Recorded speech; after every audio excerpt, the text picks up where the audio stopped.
මිනිස්සෙකුගේ ආයු කාලය කොච්චරද පුතා? මිනිස්සෙගේ ආයු කාලය මේ වර්තමානයේ හැටියට බලනකොට අපි කියමුකෝ අවුරුදු 80ක් කියලා. අවුරුදු 80ක්. ඊට එහා බෑ යන්න. මැරෙනවා. අපි කියමුකෝ ගියා කියලා සසර පින්බලේ 120ට වඩා යන්නම බෑ. ඉවරනේ එතකොට. ඇමරිකාවේ තිබ්බත් වැඩක් නැහැ, එංගලන්තේ තිබ්බත් වැඩක් නැහැ, චීනයේ තිබ්බත් වැඩක් නැහැ, ඩුබායි වල තිබ්බත් වැඩක් නැහැ. ශ්‍රී ලංකාවේ අක්කර 600 700 අම්මගේ අප්පගේ දේපල වාගේ ලියාගෙන තිබ්බාට ඇති වැඩක් තියනවද? වැඩක් නැහැ මේව. ඔක්කොම තබා තියා අවසානයේ අකමැතිම ධර්මතා තුන වැළඳගෙන යන්න වෙනවා. ඔබට අන්තිමට මූරුම වෙන වස්තු තුනක් තියෙනවා. මිනියට අන්දන ඇඳුම. තව ගත්තේ නෑ. ගන්නෙත් නෑ, හිතුවෙත් නෑ ගන්න. හැබැයි අන්තිමටම පුතා දැන් නිකන් හිතන්නකො මල්ලි මරුණා.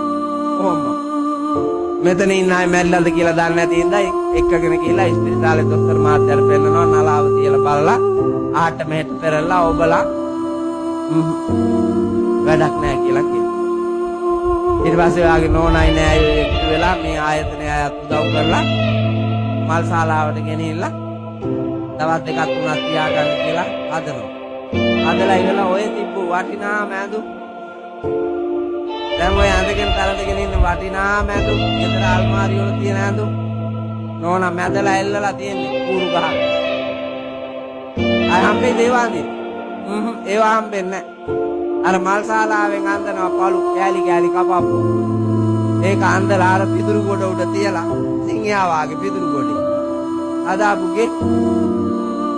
අදාපුගේ රැට ගිහලා බුදිය නෑද? තුන් ගමනක් විතර උඩ ගිහිල්ලා වැටෙන්නේ කොළම් ඇඳේ බුදිය ගත්තාම. යන්නේ කොහෙද දන්නේ නැති ගමන. ඒ තරම් සැප විඳින. එම්ම විඳගෙන ගිහිල්ලා දැන් පිදුරු කොට්ටල ඇරි ගහලා පිදුරු ගාලා උඩින් ලස්සන විල්ලුව දාල්ලපු රෙද්දකින් වහලා මේකව තියනවා ඒකේ. අක්‍රමැතිම කාමරේනේ පුතා ඔය. කැමති කාමර හදලා තියෙන ඕන තරම්. AC කරලා ෆෑන් දාලා විචූරණ දාලා নানা ප්‍රකාරයේ. හැබැයි අකමැතිම කාමරේ පුතියන්න වෙනවා. අකමැතිම ඇඳුම ඇඳගෙන. අකමැතිම ඉඩමට යන්න වෙනවා. මිනි පිටිය.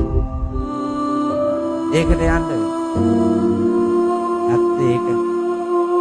මේ ලෝකේ ඇත්ත ඒකනේ.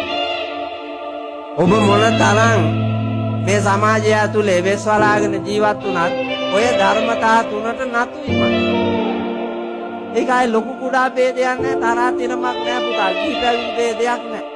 උන්වහන්සේලාටත් එහෙම. ජීවිතේට පොරවාපු නැති සිවුරක් තමයි තාට පොරවන්නේ.